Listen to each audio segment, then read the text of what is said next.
Alicia was a village girl who became a hero after many hard trials, but her party gets instantly wiped out by the first demon lord they faced. However, the demon lord revives her because he needs her help in raising a human baby he adopted on a whim. And now, she has to keep the baby safe while dealing with her mortal enemy. The story starts in a remote village on the continent, where the young Alicia lives with her dad. She is full of excitement and curiosity about everything. And when she notices the map of the world has blurred out everything apart from Edthea, she asks her dad about it, who decides to drop the lore of their world on her. The continent of Edthea is home to 5 humanoid races, including regular humans, ogres, the sea people called Sladen, a race of barbarians called Benti, and the elves with dog-like noses called Haydn. Out of these 5 races, the Haydn people are known for their forging and smithing skills, and only their royal family knows the secrets of turning a rare mineral called arcanite into weapons. The 5 species live together mostly in peace, but their world is limited just to the continent of Edthea, because beyond that is an unexplored place full of magic beasts and their kings, who block the way of humans. He says that the 4 demon lords guarding each direction are incredibly strong, and they have wiped out all the expedition parties sent to their territories. Alicia is disappointed on hearing that they will have to live on Edthea forever. But her dad tells her that according to a legend, one day a hero among heroes will use a secret weapon given to him by the king of Haydn to slay the 4 demon lords and open up the world for humans. He tells her that the demon lords are strong enough to tear down mountains, and the only way humans can fight against them is by using the special weapons that only the king of Haydn has. Alicia gets excited on hearing this and says that she will become a hero and get the special weapons to defeat the demon lord and make the world a much wider place. Fast forward many years, Alicia walked the talk, and now she is one of the 13 heroes selected by the king of Haydn. She travels in a carriage with 6 other heroes, thinking that it is finally the time for her to fulfill her promise to her dad. The guys in the carriage start chatting about how special it is to see so many powerful people in one place, and one of them remarks that it is even rarer to see a female hero. He asks Alicia where she is from, but she doesn't give him an answer. Just then, another hero named Stefan steps in, telling everyone to be ready because they are about to step in the enemy territory. While the other guys are irritated because Stefan is acting as their leader, they can't argue because he is the strongest one of them. Stefan then casually winks at Alicia because he did that just to save her from the awkward small talk. But she is not really interested in him either. Just then, the carriage abruptly stops and the driver tells the heroes that the road ahead is not suitable for driving. Stefan says that he was expecting this, and they will have to travel on foot from here on. Suddenly, a magic beast comes there and swoops the driver away, forcing everyone into action. There are more magic beasts around, and they take away the second driver and begin snacking on the horses. The heroes come out of their carriages, and Stefan directs them to take position so that they can head to the summit and face the demon lord without any casualties. The heroes use their special weapons and the ability they give them to fight off against the magic beasts. But the Lord of South, Clevitus, watches them from afar. The heroes keep fighting the monsters one by one and then head to the Luna Mountain, where Demon King Clev lives. They spot the Demon King on the top of the mountain, and then it suddenly travels to their location in the form of a lightning bolt. The heroes are awestruck to see the majestic monster that is radiating a strange golden aura. They can tell that Clev is incredibly strong, but Stefan takes this moment to aura farm and declares that the 13 heroes will defeat it with the power of the weapons from Haydn Kingdom. He commands everyone to charge ahead, but then suddenly, he gets hit by something so fast that no one has even the time to react. Stefan hits a rock behind him and is left a broken mess, while the demon lord lets his blood drip from his tail. The heroes freak out on seeing this, and one guy rushes in to get revenge. Alicia tries to warn him because her instincts tell her something is wrong, but no one is going to listen to a woman. The hammer guy leaps at Clev, but he gets hit by his tail that tears off his head in an instant. The other heroes start panicking and think of retreating, but they don't know that Clev can control shadows, and he sends his tails through the shadows of the heroes to stab them from the back. Alicia is the only one who notices this, and she immediately notifies everyone, telling them to keep jumping so that they are far away from their shadows. No one is fast enough to keep up with her instructions, but while others are getting radioed, Alicia dodges Clev's attacks and dashes towards him. Clev is impressed by her presence of mind, but as opposed to her, the guys are a hopeless cause. They try to fight against the demon lord directly, only to get one-shotted by his tails, and Clev is curious about why they are here. He has only viewed humans as insects in his long life, and the last time he saw them was 1,000 years ago. He wonders how and why creatures as weak as them are here while continuing to massacre them until only Alicia is left. She dodges all of the Demon Lord's attacks and then flies towards him, hitting him with her full strength, only to scratch his horn. Cleve is irritated by this, and he sends a powerful gust of wind that chops Alicia and her dreams. The Demon Lord, however, is not satisfied with this, and he decides to pay the humans a visit to learn why are they targeting his land. He goes to Hydrat, the capital city of the Hidden Kingdom, where blacksmiths are working tirelessly to forge weapons. As soon as Cleve lands on a watchtower, everyone freaks out and runs away to safety. Cleve recalls that the heroes talked about the King of Hidden giving them the special weapons, and he realizes that he should have a chat with the guy as a fellow king. In the meantime, the soldiers guarding the city arrive there to fight against him, but he doesn't even pay them any attention. He just thinks that he will kill everyone in his way until he reaches the king, because that is exactly what the heroes did in his territory. The soldiers start shooting at him, but they are not even worth his time, so Cleve simply ignores them and starts running on rooftops, heading in the direction of the royal palace.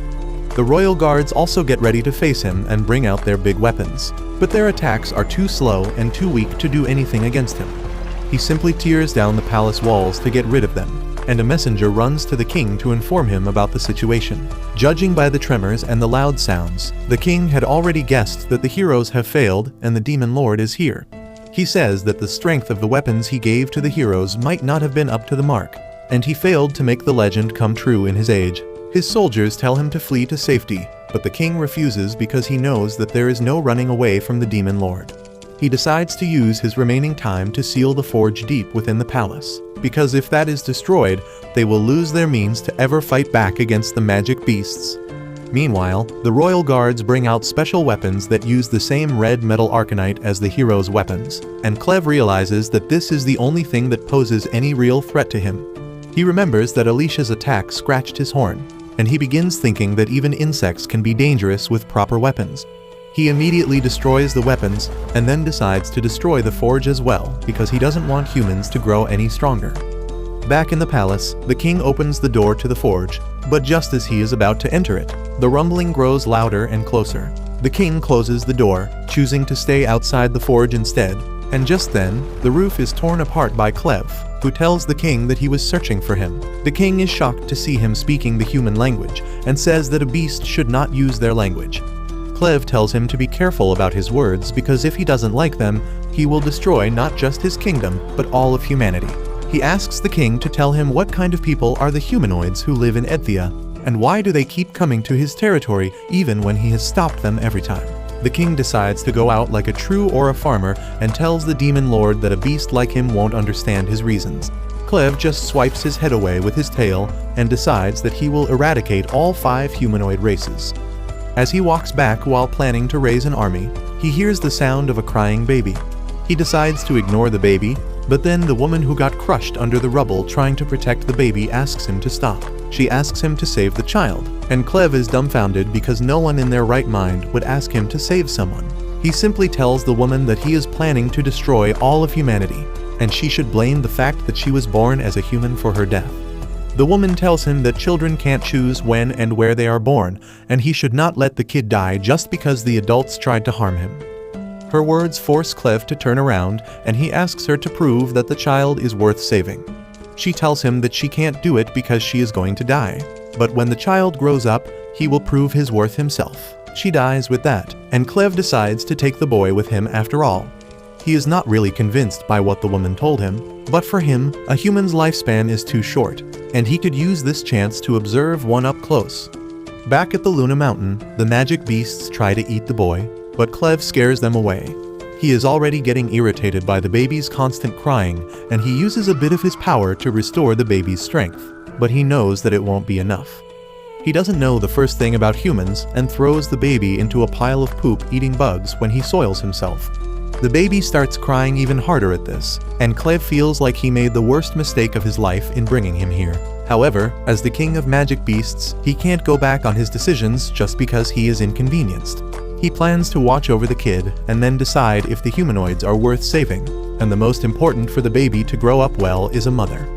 Soon, Alicia wakes up from a nightmare about her father being killed by a menacing knight, and she is not even sure where she is right now.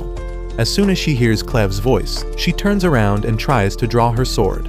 But he tells her that he threw the sword as well as her companions to the bottom of the valley. He says that she was the only one useful among them, so he revived her body using his dark mana.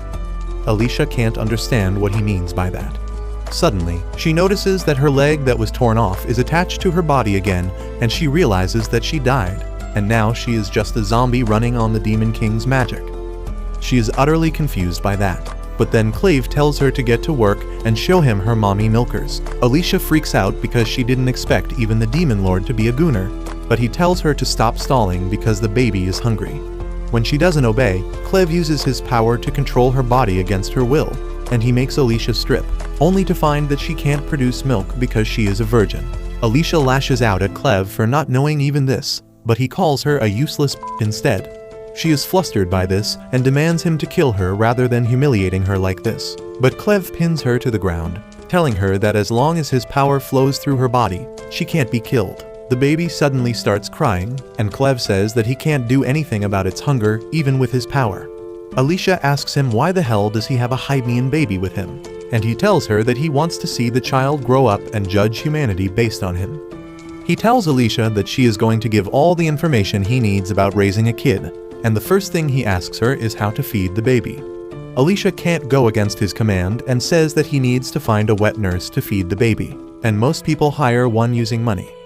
Cleve doesn't get the concept of money, so Alicia tells him he can hire anyone in exchange for the Arcanite that is scattered around his mountain because it is incredibly rare in human regions. Cleve decides to go and hire a wet nurse immediately, but Alicia stops him, asking if he is stupid or something. She tells him that people will freak out the moment they see him, and he can forget about hiring a nurse. She tells him to give the baby to her because she can find a wet nurse for him, but in reality she plans to save the baby from the Demon King. However, Cleve refuses to let the child leave his sight, and to solve the problem of his appearance, he uses his immense mana and transforms into a human-like form.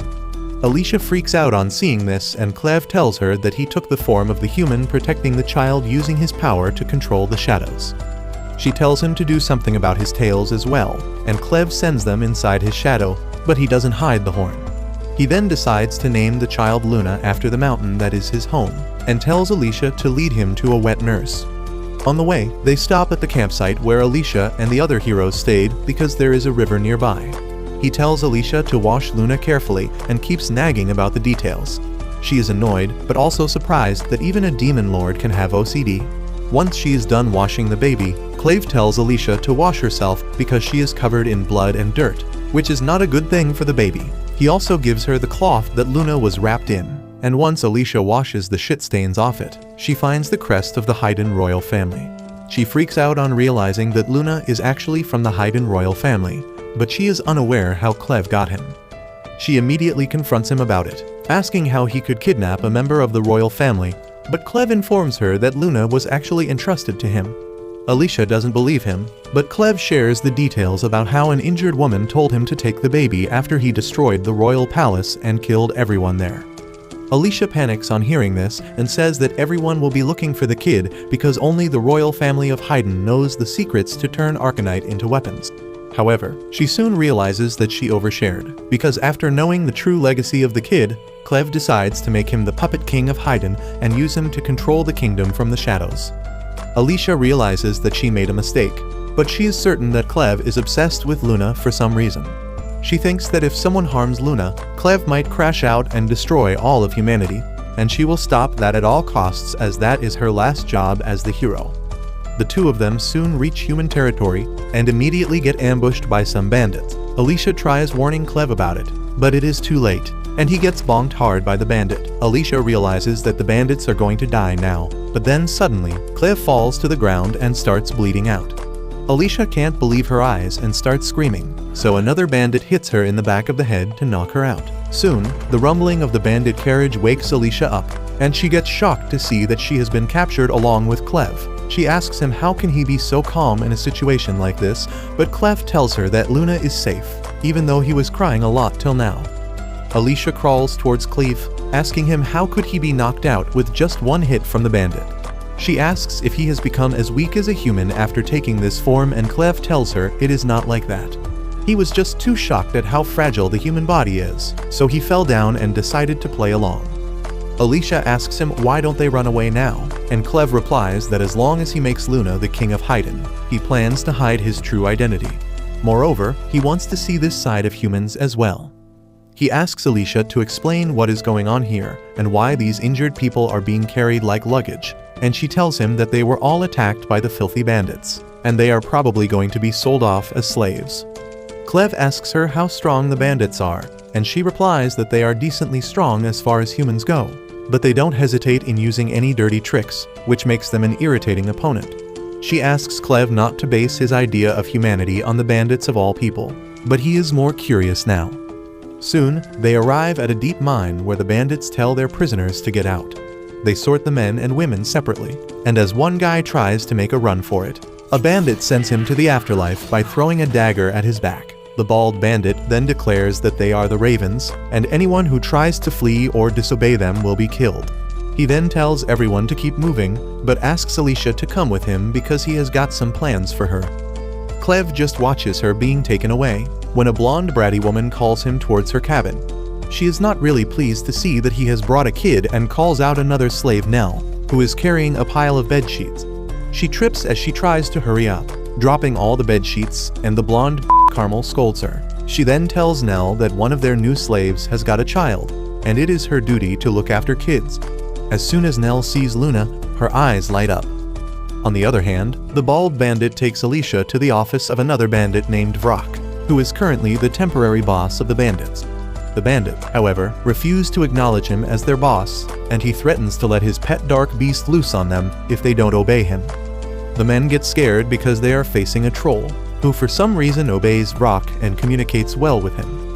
Vrak then turns to the bag of Arcanite and Alicia, saying that he heard she got it from the Luna Mountain, which is the stronghold of the Dark Lord Clevites. He knows about the 13 heroes that departed from Haydn to fight Clevites, and he also knows that one of them was a woman. Alicia tries to avoid his gaze, but Vrak is already sure that she is the female hero because she is awfully calm in a situation like this, and she has not yet pissed herself in front of his pet troll. Vrak then tells her that after the heroes failed in their mission, Clevites attacked the royal capital of Haydn and destroyed the castle.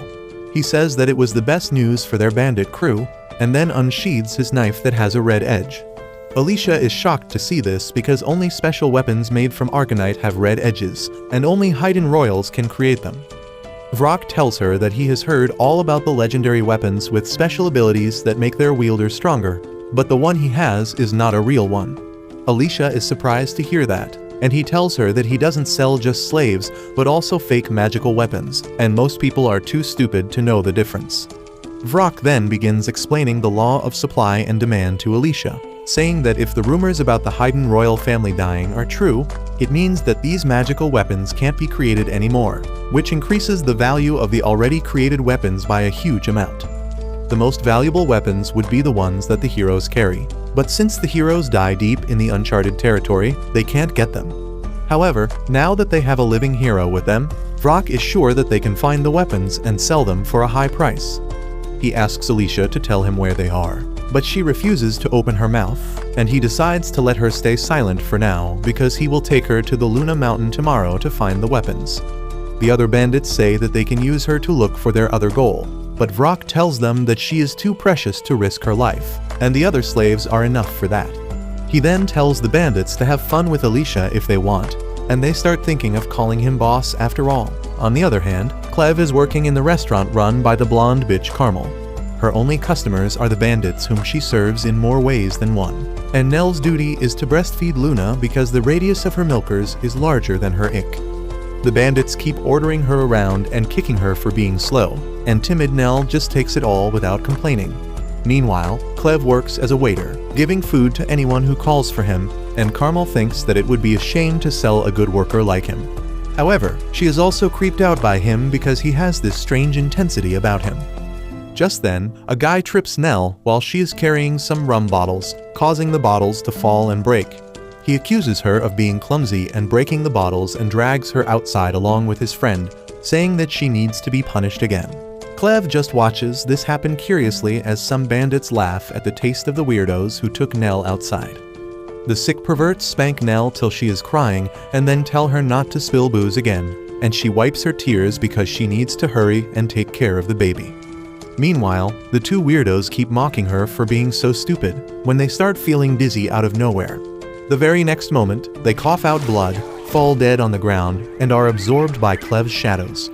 Soon, Nell also comes out, and Clev tells her that he wants to talk to her. As she breastfeeds Luna, Clev asks Nell to tell him how exactly is she related to the bandits. She begins telling him that she was born in the bandit crew and never knew anything about her dad. She had a mom though, whom the bandits often hurt and punished.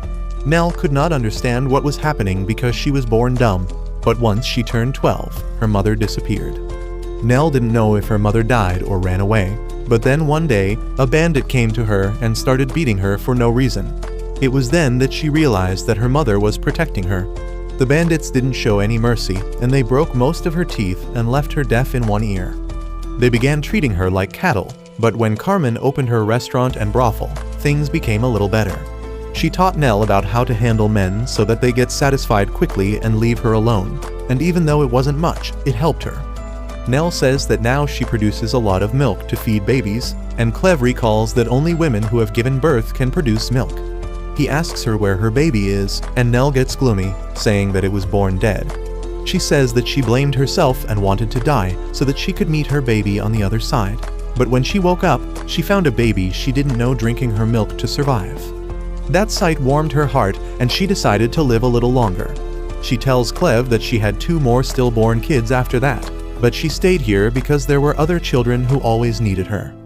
She says that she just wants these kids to be happy because she could never see her own, and Clev tells her that he has heard enough. He thanks her for revealing her story and then asks her to come with him. Nell is confused by what he means, and Clev tells her to become Luna's wet nurse. He says that he doesn't trust humans, but he thinks he can trust her, and more than that, Luna seems to like her. He again asks her if she will come with him or stay here and be a slave to the filthy bandits. Nell sincerely thanks him for the offer, but says that he can't help her because he himself is a slave, and she will have to care for more babies in the future. On the other hand, Alicia is being taken to a room by the 2 bandits, who tell her to move fast. They warn her not to even think about jumping off the bridge because she will hit the walls and die before reaching the water.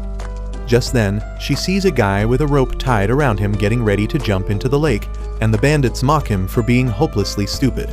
Alicia is curious about this, and luckily the bandits like to talk. They tell her that she must have heard the stories of the hero Cordwar, and everything suddenly becomes clear to her. She has heard that hero Cordwar visited an Arcanite mine before his death and lost his weapon there. Just then, the man at the bottom takes a hook and jumps into the lake, asking the bandits to keep their promise and free him and his wife if he succeeds in finding the weapon. Alicia yells at him to stop because he is not going to find the weapon, and more importantly, there are dark beasts in the water. However, her warning is too late as the monstrous fish eat the poor man in front of his wife. The bandits laugh at him, and Alicia realizes that they never planned to let him free even if he succeeded. They tell her that nothing she says matters because a whole bunch of bandits is ready to play with her tonight, starting with a crazy knife freak. He jumps on the bridge, saying that he will rip off her clothes here for everyone to see, and Alicia decides to use the curse of immortality Clev placed on her to good use. She dislocates her joints to get out of her handcuffs and then crushes the freak's neck with it. She then uses his knife to cut the bridge's rope, causing both of them to fall to their death, and she just hopes that Clev was not lying about her being immortal. But that's where this video ends. Remember to like and subscribe to the channel. Thanks for watching, and I'll see you next time.